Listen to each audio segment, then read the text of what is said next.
सत्ता में आ रही एनडीए से छाती पर बुलडोजर चलेगा। खोल के विजय सिन्हा इसके छाती पर चलाएगा।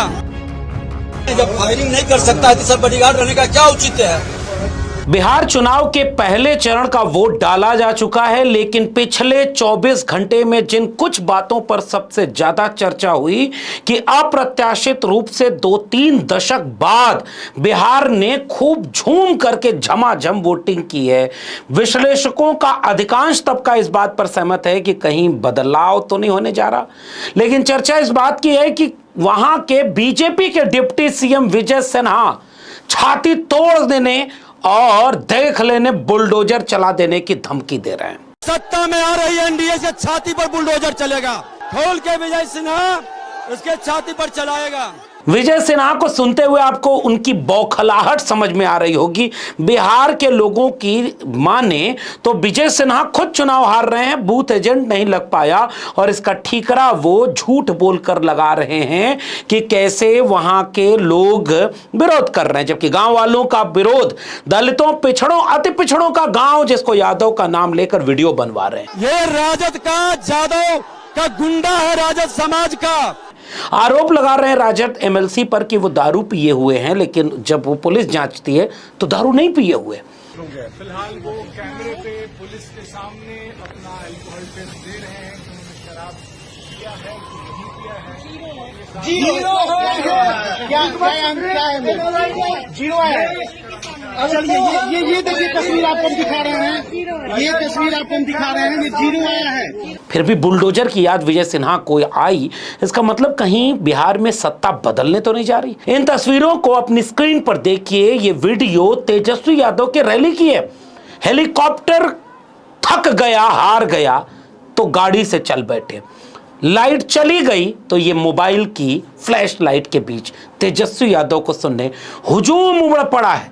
भारतीय जनता पार्टी इस दृश्य को देख करके वाकई बौखलाई हुई होगी। उस बौखलाहट में वो कई तरह के बयान दे रहे हैं, साजिशें कर रहे हैं। उन्हीं में से एक साजिश का पर्दाफाश आज हम करेंगे कि कैसे एसआईआर के नाम पर भी कैसे धोखा हुआ है और कई बड़े लोग भी 2-2 जगह वोट डालते हुए पकड़ाए गए। विजय सिन्हा पर एक भी मुकदमा नहीं, लेकिन भाई वीरेंद्र मनेर के विधायक हैं और मौजूदा प्रत्याशी हैं, उनके ऊपर मुकदमा हो गया। सबसे पहले बिहार के वोटिंग परसेंटेज को गौर से देखिए। लगभग 64% से ज्यादा का वोटिंग अब तक बिहार में बताया जा रहा है कि कुछ रिपोर्ट करिए कि साल 2000 के पहले ही होती थी। इतने दिनों बाद जब ये झूम करके बिहार ने वोट डाला है तो बिहार को समझने वाले विश्लेषक कह रहे हैं कि ये बदलाव का वोट है। जाने कितने वीडियोस ऐसी आई जिनमें नौजवान और तमाम लोग बिहार के ये कहते हुए सुनाई दे रहे हैं कि इस बार रोजगार के नाम पर वोट डालेंगे, पलायन रोकने के लिए वोट डालेंगे, और एक मौका तो तेजस्वी को देना बनता है। एक वीडियो वायरल होने लगी कि जब एक बच्ची ने अखिलेश यादव को याद करते हुए कहा कि जैसे यूपी में चुनाव होता है वैसे यहाँ भी होना चाहिए, लेकिन तभी कैमरामैन को निर्देश दिया गया कि अरे बीजेपी का सवाल, योगी की बुराई और अखिलेश की तारीफ, तुरंत न्यूज बदल दो। आपसे बात कर लेते हैं। आप लोग यहाँ पे पॉडकास्ट करने आई हुई हैं, क्या चल रहा है आप लोग के मन में? मन में वही चल रहा है, बस रोजगार, पलायन को रोकना, बिहार में थोड़ा और डेवलप हो बिहार, और क्या, और भी राज्य की तरह और भी जैसे हुआ है उत्तर प्रदेश वैसे डेवलप हो। वैसे यूपी की तरह बिहार डेवलप हो ये चाहती है। यूपी में क्या पसंद आता है आपको जो चाहती है बिहार में भी? हमको यूपी में यही पसंद आता है कि वहाँ सब मतलब वहाँ होता है ना, पर जो अखिलेश के राज्य में हुआ था कि धर्म के नाम पे वोट नहीं मांगना, वैसे यहाँ पे भी हो। अगर बीजेपी वाले चाहें तो रोजगार के नाम पे आपके पास लौट कर आने वाला हूँ। और इसी तरह से बिहार में जाने कितनी साजिश हो रही है, क्योंकि भीड़ और हुजूम केवल आरजेडी और तेजस्वी की रैली में दिखाई दे रहा है, और इसी बीच में बौखलाहट में शिकार सबसे ज्यादा कोई हुआ तो भारतीय जनता पार्टी के कोटे से, आरएसएस के कोटे से डिप्टी सीएम बने विजय सिन्हा दिखाई दिए। विजय सिन्हा की कुछ वीडियो कल से लेकर आज तक वायरल होती जा रही है। विजय सिन्हा गांव का दौरा कर रहे थे, लाव लश्कर पुलिस साथ में थी। गांव वालों ने विरोध किया, गांव वालों ने सवाल कर दिया कि उनके गांव को क्या मिला, तो विजय सिन्हा इतना नाराज हो गए कि धमकाने लगे, छाती तोड़ देंगे। इन गुंडों के छाती पर बुलडोजर चलेगा। खोल के विजय सिन्हा इसके छाती पर चलाएगा। छाती तोड़ने वाले इस बयान के बाद लोग इस बयान को ललन सिंह के बयान से जोड़कर देख रहे हैं, जिसमें वो हर घर से अनंत सिंह निकलेगा वाला बयान दे रहे हैं। और यहां तक कह रहे हैं कि समय आएगा, सरकार बदलेगी तो हम जवाब देंगे। ललन सिंह का घर से निकलने मत देना और वोट मत डालने देना, इस टाइप का जो धमकी थी। चुनाव के दिन उनका घर से निकले मत ही होना, उनका घरे में बात कर दीजिए। आप बहुत अगर हाथ जोड़ तो कहीं हो कि तू चला हमनी के साथ अपन वोट गिरावा और आके घर में। उस धमकी से जोड़ करके लोग विजय सिन्हा यानी डिप्टी सीएम के इस बयान को देख रहे हैं। उसके बाद वो फोन करके विजय सिन्हा पुलिस बुला रहे हैं। जरा देखिए उनकी वीडियो कितनी हास्यास्पद होती जा रही थी जब वो पुलिस बुलाने का काम कर रहे हैं। मैं इसी गांव में हूँ, समूचा भीड़ आगे आ रही है, आप स्पेशल फोर्स भेजिए, हम यहीं धरना पर बैठेंगे। और इतना ही नहीं, अपनी सुरक्षा में लगे सुरक्षा कर्मी को जो उनके चलते गोबर खाया हो, उसके शरीर पर गोबर का अंश दिख रहा है, उसको भी अनाप शनाप बोलने में विजय सिन्हा बिल्कुल शर्माए नहीं। उन्होंने यहां तक कह दिया कि गोली नहीं चला सकते तो तुम्हारे बंदूक लेकर यहां खड़े होने से मतलब क्या है। जब फायरिंग नहीं कर सकता है तो सर बॉडीगार्ड रहने का क्या औचित्य है? ये बॉडीगार्ड रहने का क्या? जो बॉडीगार्ड के देखिए चेहरे पर सारा गोबर और पत्थर फेंके हुए हैं। ये बौखलाहट दिखा रही है और एक सवाल पूछा जा रहा है कि विजय सिन्हा किसके ऊपर गोली चलवाना चाह रहे थे, विजय सिन्हा किसको गोली मरवाना चाह रहे हैं, विजय सिन्हा कौन से जंगल राज के प्रतीक बन गए हैं जो इतनी बड़ी बड़ी धमकी दे रहे हैं। क्योंकि वहां की ग्राउंड रिपोर्टिंग यह है कि विजय सिन्हा खुद चुनाव हार रहे हैं और कई बूथों पर उनके लोग खड़े नहीं हुए। बौखलाहट में वो वोटिंग के दिन घूमने लगे और घूमते हुए उन्होंने अनाप शनाप जो धमकी, छाती तोड़ देंगे, बुलडोजर चला देंगे, क्या क्या नहीं बोला। सरकार बनने तो देख लेंगे, इतना देखा आपने। फिर दूसरे बीजेपी के कोटे के डिप्टी सीएम का एक बयान का हिस्सा सुन लीजिए जो कह रहे हैं कि आरजेडी वाले गुंडाई कर रहे हैं। लालू जी का गुंडागर्दी आप देख लीजिए, जिस भी तरफ देखेंगे वही आपको दिखेगा। अब आपको यह समझ में आ रहा होगा कि जब डिप्टी सीएम लोगों की बॉडी लैंग्वेज बदल गई, बदहवासी, बेबसी, लाचारी, गुस्सा, आक्रोश और गुंडई उनके बॉडी लैंग्वेज में दिख रही है। लेकिन आपको जानकर आश्चर्य होगा कि इसी बीच में जब राजद के एक एमएलसी सामने से उनका प्रतिकार करने खड़े हुए कि ये गुंडई मत करो, क्योंकि गुंडई कर रहे थे विजय सिन्हा, और विजय सिन्हा ही पूरा लाव लश्कर लेकर गुंडई करके बूथ कैप्चरिंग कराने की बात कर रहे हैं। ये वहां के लोग बता रहे हैं। हालांकि चुनाव आयोग को जांच करनी चाहिए, हम ये दावा नहीं कर रहे कि कौन गुंडई कर रहा था कौन नहीं, लेकिन विजय सिन्हा को जब सामने खड़े हुए राजद के एमएलसी तो उन्होंने यहां तक आरोप लगा दिया कि दारू पिए हुए। और उसके बाद एक वीडियो देर शाम तक जारी हो गई जिसमें पुलिस जांच कर रही है कि राजद के एमएलसी क्या दारू पिए हुए थे, तो पता चला कि नहीं, उसकी मीटर रीडिंग 0 बता रही थी, यानी राजद एमएलसी ने कोई दारू नहीं पी थी। इसका मतलब यह है कि विजय सिन्हा ने बेबसी, बदहवासी और हार सामने देख करके जो मन में आया बोलना शुरू किया। छाती तोड़ना भूले तो नहीं आप।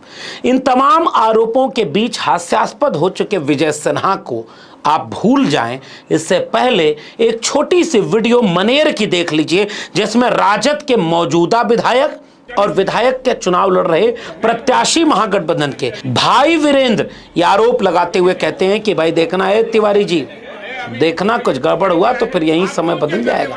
यहाँ आए हुए हैं बीजेपी का काम करने के लिए, बीजेपी तिवारी हो यार। अब ये छोटी सी क्लिप जो आपने देखी यही चला करके बीजेपी ने पूरा हंगामा बनाया। आईटी सेल ने राजद के गुंडई से इसे जोड़ा और उसके बाद ताजा अपडेट यह है कि राजद के विधायक और भाई वीरेंद्र जो प्रत्याशी हैं वहां उनके ऊपर मुकदमा कर दिया गया है, यानी एफआईआर दर्ज हो गई। आपने जाति सूचक गाली दी और ये उसी देश में हो रहा है जिस देश में दलितों पिछड़ों के ऊपर तो जाने कितनी गालियां बनी है, इसको तो हम लोग बताते ही रहते हैं। लेकिन उन्होंने नाम लेकर के जब ये रोका तो उस पर मुकदमा हो गया, धमकी दे रहे हैं। जबकि मैं चाहता हूं कि भाई वीरेंद्र की एक बार थोड़ी सी वीडियो डिटेल देख लीजिए कि कैसे वो पुलिस कर्मी जिसको कोई हक नहीं है कि वो लोगों का पहचान पत्र चेक करे, और भाई वीरेंद्र ने देखा, उन्हें सूचना मिली कि पुलिस कर्मी वहां पहचान पत्र चेक करने के नाम पर वोटिंग को प्रभावित कर रहा है, तो उसे रोकने के लिए जब उन्होंने सख्ती बरती तो मुकदमा झेलना पड़ा। देखिए पूरी वीडियो को। चलिए इनको दीजिए।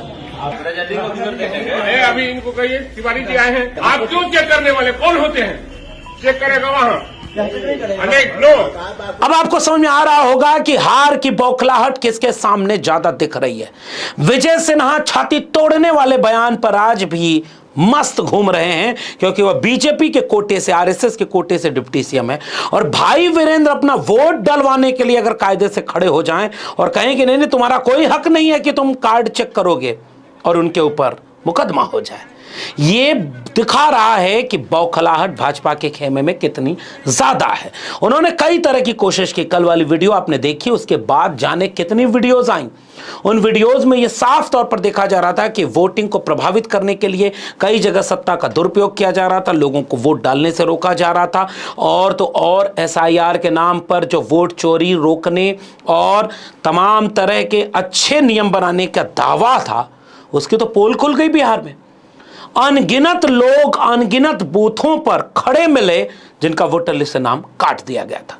ज्ञानेश कुमार और बीजेपी और टीवी मीडिया, इन तीनों को अगर समय मिल जाए तो जरा एक बार प्रेस कॉन्फ्रेंस करके बताओ ना कि ये जो लोकतंत्र का पर्व था, जो लोग इसमें वोट नहीं डाल पाए, इसमें गुनहगार कौन है। और एसआईआर की प्रक्रिया के बाद अगर जिंदा लोग वोट नहीं डाल पा रहे हैं तो फिर किस बात के लिए तुमने पूरे बिहार को लाइन में खड़ा कर दिया था।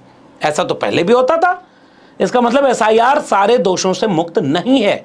लेकिन हंगामा तो तब बरप गया जब सोशल मीडिया पर इतनी तस्वीरें वायरल हो गईं, और सारी वायरल तस्वीरें भाजपाइयों की थीं कि उन्होंने किसी और राज्य में वोट डाला था और बिहार में भी वोट डाला। अपनी स्क्रीन पर देखते जाइए और चुनाव आयोग को आप भी टैग करके पूछते जाइए कि हे ज्ञानेश कुमार, तुम कहां सोए हो। ये देखो कितने लोगों की कितनी जगह पर वोट डालने के बयान आ रहे हैं, प्रमाण दिख रहे हैं। हे ज्ञानेश, तुम्हें प्रोफेसर राकेश सिन्हा को भी जवाब देना चाहिए, जो अब अपने बचाव में यह तर्क ले आए हैं कि फरवरी 2025 में जब बीजेपी को जिताना था दिल्ली में, तो दिल्ली में वोट डाला। फिर राकेश सिन्हा को यह लगा कि अब उन्हें बेगूसराय यानी बिहार में जाकर राजनीति करनी है, तो यहां नाम कटवा लिया और तुरंत वहां चले गए और वहां भी वोट डाल दिया। हे ज्ञानेश कुमार, अगर तुम्हें यह समय मिल जाए तो भाजपा को बचाने के साथ इसका जवाब दे दो कि यह जो हो रहा है यह किस आधार पर हो रहा है। और अभी कुछ ही घंटे तो बीते जब राहुल गांधी ने इसका सवाल उठाया कि हरियाणा के वोटर जाने कितने फर्जी और बाहर से वोट डाल गए। हे ज्ञानेश कुमार, यह क्या हो रहा है तुम्हारे बिहार के चुनाव में। लोग तुम्हारे उस ट्वीट को दिखाकर ट्रोल कर रहे हैं जिसमें Gyanesh Kumar, election commission of India ने ट्वीट किया है जाने कितने महिलाओं की फोटो जो वोट डालने जा रही हैं, और लोग पीछे से तुम्हारा बयान चला रहे हैं कि हम अपने माताओं बहनों की वीडियो सार्वजनिक कर सकते हैं। क्या अपनी माताओं बहुओं बेटियों सहित किसी भी मतदाता की सीसीटीवी वीडियो चुनाव आयोग को साझा करनी चाहिए क्या। हे ज्ञानेश कुमार, ट्रोल होना आज तक बहुत लोगों को ट्रोल होते देखा, लेकिन चुनाव आयोग का जो मजाक तुमने उड़वा दिया बिहार में, यह लोग पूछेंगे और पूछेंगे कि यह जो हो रहा है बिहार के चुनाव में, दूसरे चरण में क्या होगा। अभी बिहार में दूसरे चरण का वोट डाला जाना है। तेजस्वी यादव ने एक अपील जारी की और उसमें थैंक यू कहा। पहले उन्होंने अपील जारी की कि सब लोग वोट जरूर डालिएगा, जो आए हैं बिहार छठ मनाने वोट डालकर जाइएगा, और लोग भी यहां पर आए हैं वो भी छठ मनाने, दूर से नौकरी करने, पलायन किए हुए लोग आकर के बिहार अगर आप पहुंचे तो वोट डाल के जाइएगा। इस वीडियो की अपील मुझे लगता है बिहार के लोगों को ज्यादा दिखी, इसलिए जब वोटिंग परसेंटेज की बात आई तो यह पाया गया कि पिछले 2 दशक में सबसे ज्यादा वोट इस बार बिहार में पड़े, जिसका साफ इशारा देखा जा रहा है कि इस बार सत्ता परिवर्तन के लिए बिहार में वोट डाला जा रहा है, और अधिकांश नौजवान नौकरी और रोजगार के लिए, पलायन रोकने के लिए वोट डाल रहे हैं। इसलिए थैंक यू मैसेज करते हुए तेजस्वी ने जो कहा, एक बार सुनिएगा उसे। समस्त बिहार वासियों को तेजस्वी का नमस्कार। आप सब लोगों को दिल से हम धन्यवाद देना चाहते हैं कि आज पहले चरण का मतदान जो है खत्म हुआ, बम्पर वोटिंग आप लोगों ने किया है, और आज मैं कह सकता हूं कि आप लोगों ने महागठबंधन के जीत पर जो है मोहर लगाने का काम किया है। सभी कार्यकर्ताओं को, पार्टी के, महागठबंधन के सभी कार्यकर्ताओं को और बिहार की जनता मालिकों को हम धन्यवाद देना चाहते हैं। ये जुनून, ये जज्बा, ये हौसला जो है 11 तारीख को भी दिखना चाहिए, और चलिए मिलकर के नया बिहार बनाते हैं, बेरोजगारी को खत्म करते हैं, पढ़ाई, दवाई, कमाई, सच्चाई और सुनवाई वाली सरकार बनाते हैं। एक दस्तखत से जब 10 लाख लोगों को नौकरी देने का वादा भी तेजस्वी ने किया था, तो यही भाजपा और एनडीए के लोग कह रहे थे कि पैसवा कहां से लाएगा, जेल से लाएगा, अपने बाप के घर से लाएगा। तेजस्वी आज इसी मुद्दे पर चुनाव लड़ रहे हैं और बिहार के नौजवानों को कन्विंस करते हुए दिख रहे हैं कि एक बार डिप्टी सीएम बने तो 4 लाख नौकरी दे दी, 3 लाख प्रोसेस करवा दी, अगर पूर्णकालिक 5 साल के लिए अगर सीएम बन गए तो नौकरी मिलेगी, पढ़ाई, कमाई, दवाई, सिंचाई, सुनवाई और कार्रवाई की सरकार बनेगी। 2025 में इसीलिए तेजस्वी ने इस नारे को कायम रखा और सबसे शानदार बात ये अप्रत्याशित भीड़, अद्भुत दृश्य, और यही दृश्य अगर बीजेपी के किसी नेता का होता तो अब तक मीडिया नोएडा से उठ करके पटना शिफ्ट हो गया होता और दिखाता कि बीजेपी का तूफान, सुनामी क्या क्या आ गया। लेकिन वो भीड़ चूंकि तेजस्वी की रैली में है इसलिए सन्नाटा छाया हुआ है। क्या ऐसे में यह कहना ज्यादती होगी कि तेजस्वी ने पूरे बिहार का रुख बदल कर रख दिया है? तेजस्वी के नेतृत्व में एक बार भरोसा मांगने के लिए जो अपील की गई थी, क्या बिहार उसके लिए मन बना चुका है? अभी दूसरे चरण का वोट डाला जाना है और अभी पूरा समूचा खेमा प्रचार में लगा हुआ है, लेकिन अभी पहला चरण ये इशारा कर रहा है कि आज बिहार बदल रहा है। आप क्या मानते हैं इस पूरी बातचीत पर? नीचे अपनी टिप्पणी कमेंट बॉक्स में जरूर लिखिएगा। इस वीडियो में इतना ही। मेरे चैनल को अगर अब तक सब्सक्राइब नहीं किया तो जाते हैं तो चैनल को सब्सक्राइब करना मत भूलिएगा। बेल आइकॉन यानी घंटी के बटन दबाएंगे तो अगले वीडियो की सूचना मिलेगी, ज्वाइन करेंगे तो हमें ताकत और हिम्मत मिलेगी। अगर आप इस वीडियो को ट्विटर यानी एक्स या फेसबुक पर देख रहे हैं तो डॉक्टर लक्ष्मण यादव को सब्सक्राइब या फॉलो करना मत भूलिएगा। फिर मिलेंगे, तब तक के लिए बहुत बहुत धन्यवाद।